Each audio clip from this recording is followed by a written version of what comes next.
Okay, is this on? Yeah, okay. Thank you everyone for coming to my talk. I'm very happy to be here, to be accepted to Hong Kong as Oscom. It's my first time in Hong Kong and I'm enjoying my time here. Very nice city, thank you for having me. So, my name is Michael Demey. You can find me on Twitter under my handle MyNodeEek. I'm a software developer mainly focused on Java and C#, and I've been an iText developer since 2011.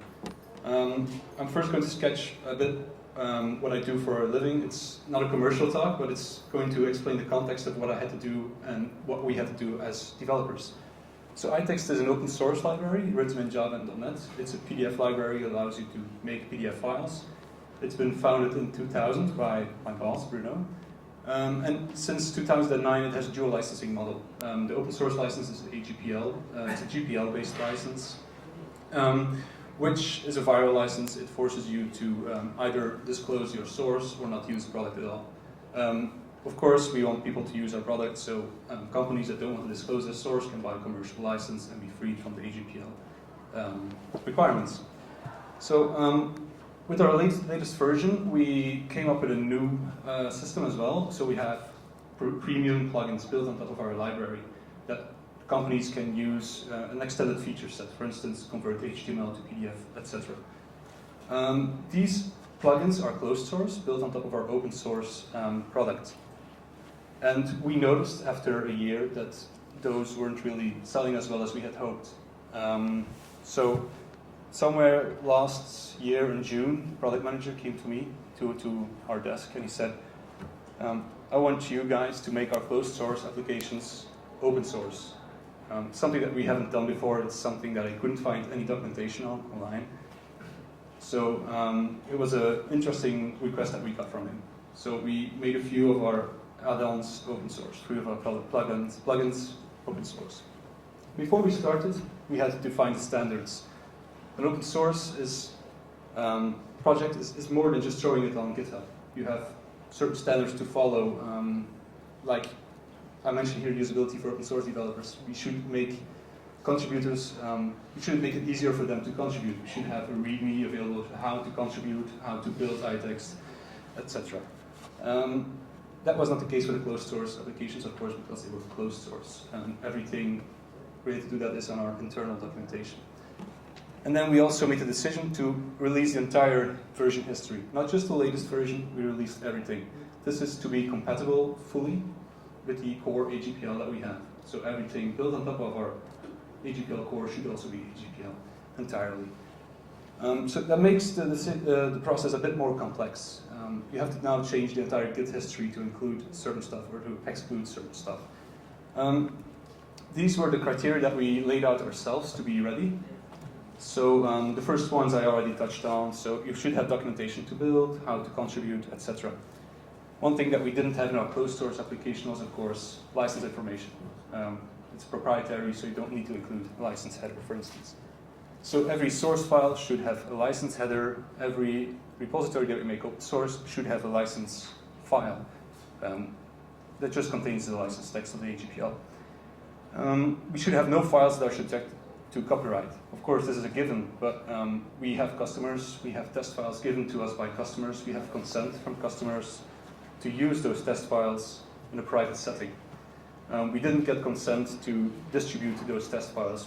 We have several images, several PDF files that we use in our suite, and we either had to get consent from our customers or just delete the files entirely. We chose the easy way and we deleted them, not to bother our customers too much. And we had to have no hard dependency on our license key mechanism. Our plugins were closed source, so we had to find a way to make them work only if you paid for it. So we came up with a license key mechanism, which is just a license key file that you load and then the add-ons get enabled. It does additional stuff. That is also some metadata adding to the PDF files that we know that the PDF was generated with a certain key. But we're not allowed to have a hard dependency here. So if we did, we had to make the license key open source as well, because there's a direct link. So all these criteria, it's all very nice, but the difficulty here is that it should apply to every commit in our Git history. Every commit in the master branch should comply. This is not something that we've done before, and it was one of the hardest things that I've actually had to do. I'm not a Git expert. I still am not a Git expert. I just know now how to make changes in the Git history. So we had some time to prepare. We took a week, 2 weeks to go through all the Git histories of every repo and list everything that needed to change. So test with files with copyright issues, we noted them down. Test files, we noted them down. Everything that needed to be deleted in its whole, we added to a special list. Everything that needed to be deleted only partially, like if you only had to delete a test from a certain test file class, then we just add that to a diff file that we can easily patch onto a certain comment. This, unfortunately, is a manual process. We luckily divided the work over the team. One of my colleagues is here who helped me. Thank you. But it was a manual process that took some time. After we wrapped up the preparation, etc., we made our first mistake. First mistake was thinking that was easy to do. Thinking that it was easy to do led us to make more mistakes. But the initial mistake was this one. So the first attempt that we had was we worked with a system called Gitflow. I'm not sure if you're familiar with it, but for those who aren't, we basically work with two main branches in Git. We have the master branch, in which you tag all versions. That should be your most stable branch in your Git repo. And the other main branch that we have is develop. This is where all your current development happens. That can be broken, but it shouldn't be broken, of course. If you implement a big feature, then we work with feature branches, and they get merged back into develop. When development is done, when product management or QA says, okay, we're ready to release, we start a release branch, and that gets merged back into master. That's how we work. So, of our system, we didn't need to do every branch that we had. We only cared about 3 types of branches. We only cared about master, of course, because that's the most important one, develop, and the release branches. Our core library doesn't, we also mirror to GitHub, and we don't publish the feature branches to GitHub. So all the plugins, they don't need to have feature branches on GitHub as well. So we only care about 3 branches. Here you see that we divided the 3 into different kind of subsections. It's basically based on version numbers. So on the master branch we have one section under the 0 tag, then another under the 1 tag, etc. And then in between the 2 releases we have the develop being defined as one section. And the release branches, they are very temporarily, so it's very easy to define. On this, we ran a filter branch. A filter branch is a Git feature. And for those of you who don't know what a filter branch does, it's basically a way to run a command or a set of commands over a given range of commits. In that command, you can see that you can have a few filters. So first one is the environment filter, then you have also a message filter that allows you to set certain things or to analyze certain things of the commit that it's currently iterating over. So for instance, the message filter, it allows you to change or analyze the commit message of the commit that you're on. You also have the tree filter, that is one of the more important ones that we've used. We've used that one to edit and manipulate the directory structure of the repository.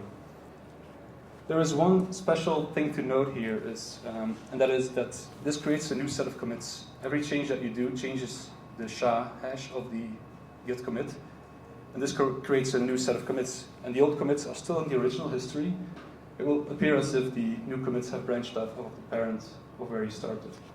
So this is how it would look like. So imagine that blue is our develop branch, and we just ran the filter branch on the middle 2 commits. The purple 2 commits, they are the new edited commits with the new SHA hashes. The issue here is that the next section of the Git tree is still based on top of the old Git commit. So we had to do some Git magic to get those 2 aligned to each other. This is our second mistake that we made. We manually did a Git graft. So we grafted the So maybe a step back. A graft means that you basically cut a tree in two and then you put one commit on top of the other. That's what we've done here. So you can see that the original tree is now based on top of the new changed commits. Our mistake here was doing this manually. Again, this is due to our initial mistake, thinking that it was easy and that we can do this manually and quickly. I say quickly, but all in all, this took us quite some time. This took us weeks. We had some fallbacks that I'm not mentioning here, but this took us way too long. But we were ready. Java, .NET, both were ready. We were happy. My colleagues were happy. At least a few were happy. And it was supposed to be ready to be released, to be published. All in the span of, let's say, 2 months, 3 maximum, which is way too long. But again, as you saw, this was the first attempt, so meaning we weren't ready. What was a mistake that we made? We didn't really communicate enough with all the developers involved. So the roadblock here is something that we use, and we call it the autoport. So we are a Java library at first, and then we autoport all our commits to C#. We use Sharpen, which is a tool that we heavily modified, and we use this on our CI system. It's an amazing tool if it works. It's an amazing tool if it doesn't work. It makes you want to stab the people in charge of the autoport. But it's an amazing tool. We only commit in Java, and everything is automatically ported to .NET, save from a few system-dependent classes or functionality. So here you can see I made a commit in itext core for SVG. In Java, the first line is Java, and the second line is .NET. So that's all done automatically. I didn't need to do any writing, any .NET code. How those two are linked together is because of the SHA hash. So in the message of the .NET commit, we link. This might be terribly visible for the back rows, but the commit message contains the same SHA hash as the Java commit does. There's also a file in the .NET repo that contains the hash, and the hash is basically an index for the autoport to point to the last ported commit, in case there is a blockage, or if you have a few commits lined up, that it doesn't only port the last one. So you need to port every commit. You might already see it coming here. The issue is that the filter branch makes new SHA hashes.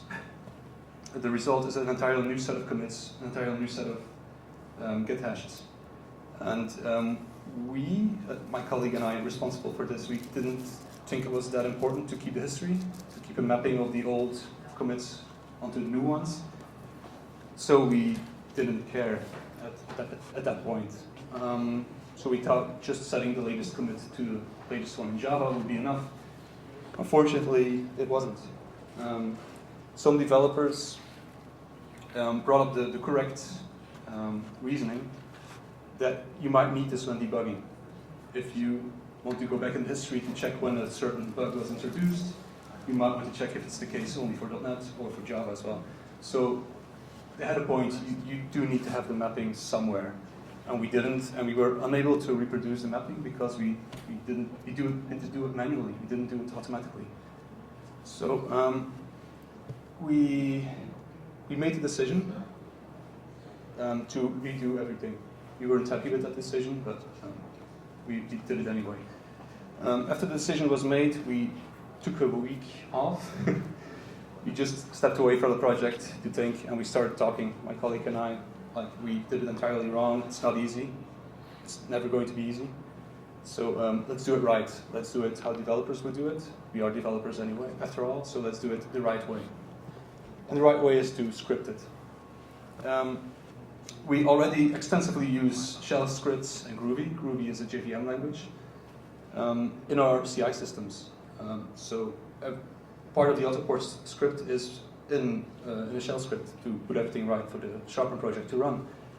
So let's just use what we know, what we can do, what we do well, and use it here to make a script.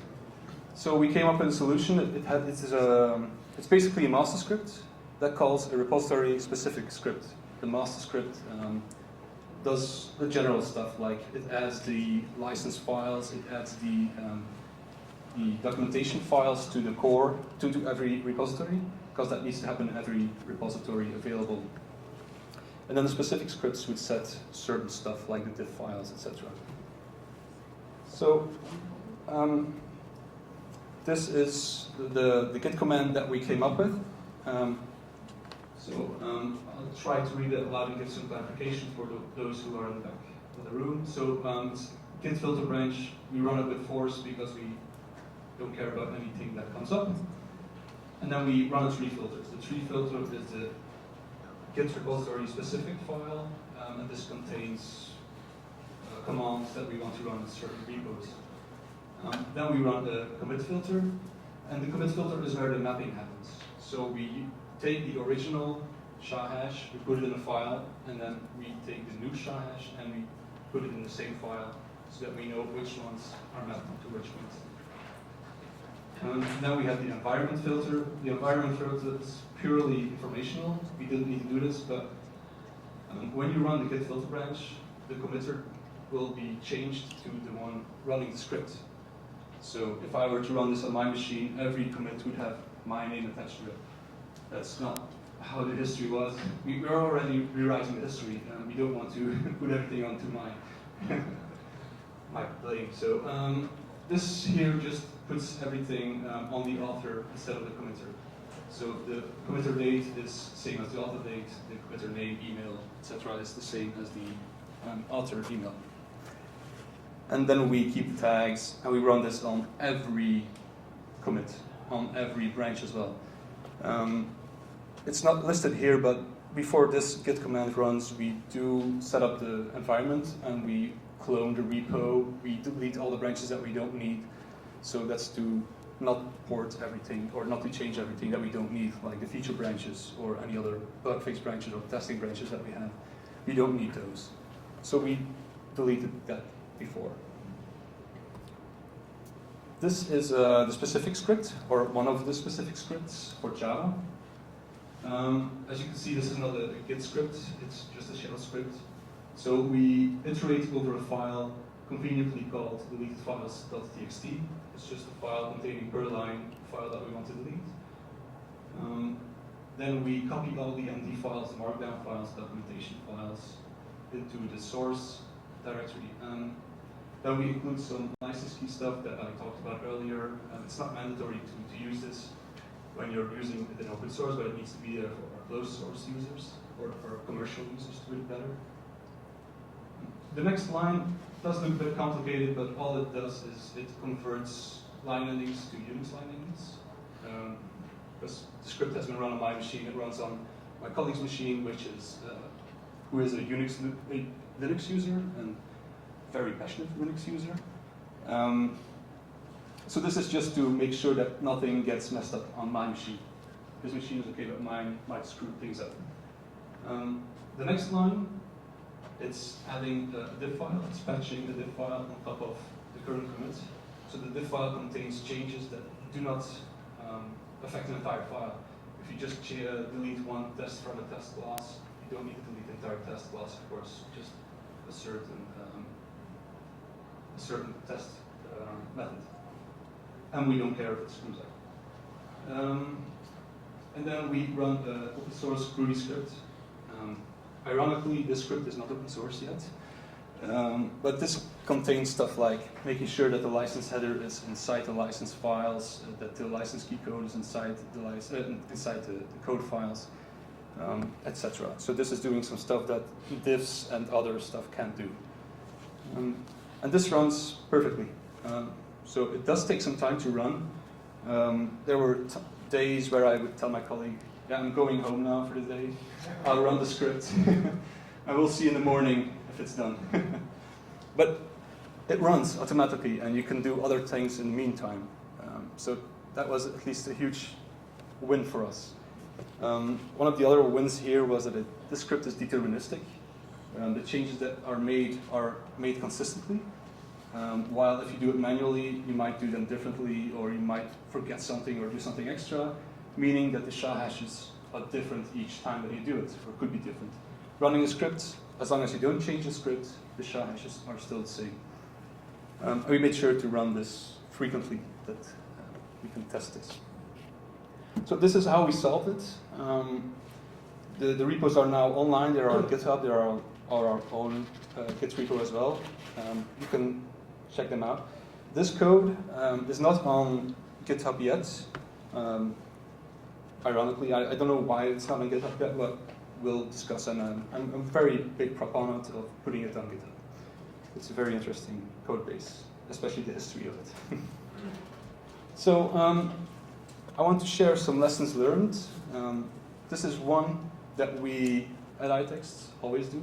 As soon as we start a project, either internally or closed source, if we still have closed source applications. So if we start a closed source application or private repo, we just assume that's going to be open source someday. So what do? We provide the development documentation from the start, so that we don't need to do that anymore. We don't include copyrighted work at all. So by that I mean the user tests. So this year my team and I, we worked on SVG, the image format. We added support for SVGs in iText, and that's a separate repo. It was initially closed source until we wanted to make the release, and we always treated it like it would be open source. So we have customer files, we put them in a separate repo. It's an entire private test repo, so we don't care if it gets published or not, because it's not going to get published. And the CI or Jenkins will just take care of it and run it as if it were part of the test suite. This is one that we did right. Preparation is key. We list everything that we needed to do either in diffs, which is very convenient because you can always visualize what has changed and what hasn't. And then the second item we didn't do right, have these reviewed by everyone. So we did do review rounds, but we didn't include every developer affected by the changes. So this is one that we would do differently. At least involve everyone on a superficial level so that they know that it's happening, and get the ones that have some really, that are true stakeholders of your code. Even though it might be a utility library that you use internally, have everyone, or at least the most relevant people, review this. It could have saved us a lot of time. Then the biggest one that we take away from this is to automate everything. I don't think I'll do anything ever again manually in Git. So automate. Your scripts should be deterministic, like ours. You should always get the same output no matter how many times you run it. So that allows you to run a lot of iterations to get feedback on your script. So that you get back in the morning, you see, okay, I missed a certain set of things that I need to change. It also allows you to work on other stuff in the meantime. And the most important one is to keep a backup of the original repo. This work was concluded half a year ago, November, October-ish. And I don't plan on ever deleting the repo. Because once you do, you're going to need the original one. And so, does this mean you're done? No. Making it open source is just the start of the story. If you're lucky, your project gets traction, attention, and you'll get pull requests. You need to take care of those. You also get community issues. You get bug reports from the community. This is something that we've already been doing, so this was not new for us, but it might be new for people who are interested in making their closed source applications open source. And documentation. This is different from the source code documentation. So we have the Java docs, of course, and the .NET repo also has similar documentation. But this is about writing tutorials, writing samples. We are an API that can be used, so we need the users to be able to use it. This documentation needs to be up to date. So this is, it sounds negative, but it's a never-ending story, but it's a positive story. Okay, so that was my story. I hope you learned something from it. If you want to talk to me about the Git stuff that we've done or other stuff in Git, you can ask questions now or after. Thank you for listening.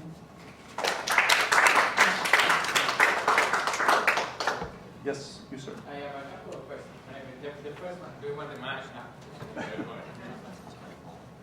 The first question, I assume you went through a trial and error process. But in this process, how much the Git documentation and the Git level of functionality help you or did not help you? On GitHub? No. The Git documentation yeah. and the Git functionality. It means how many features Git have. Were they adequate or they were lacking to some aspect?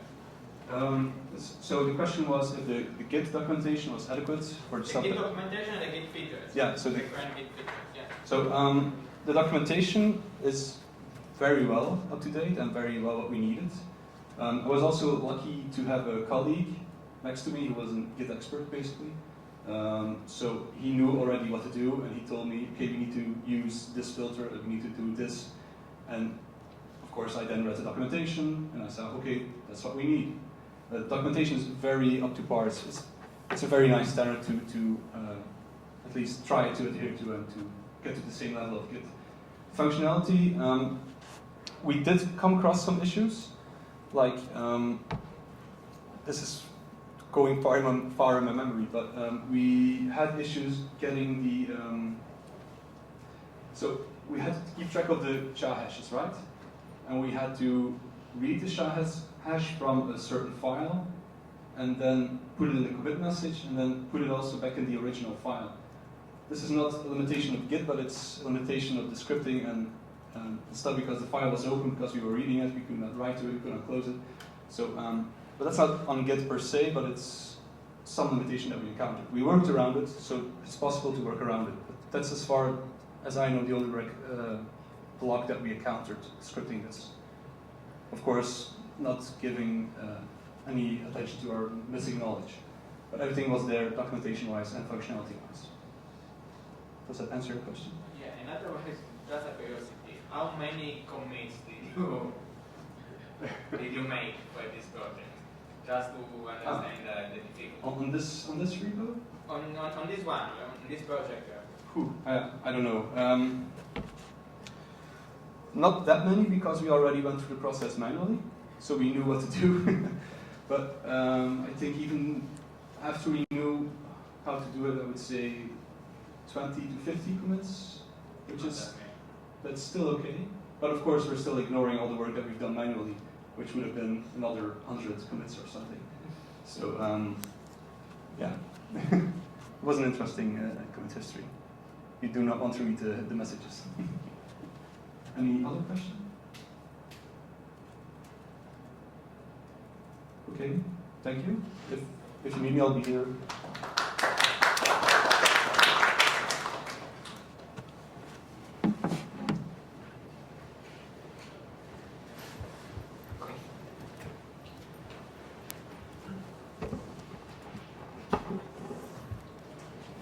Our next session will start in 10 minutes.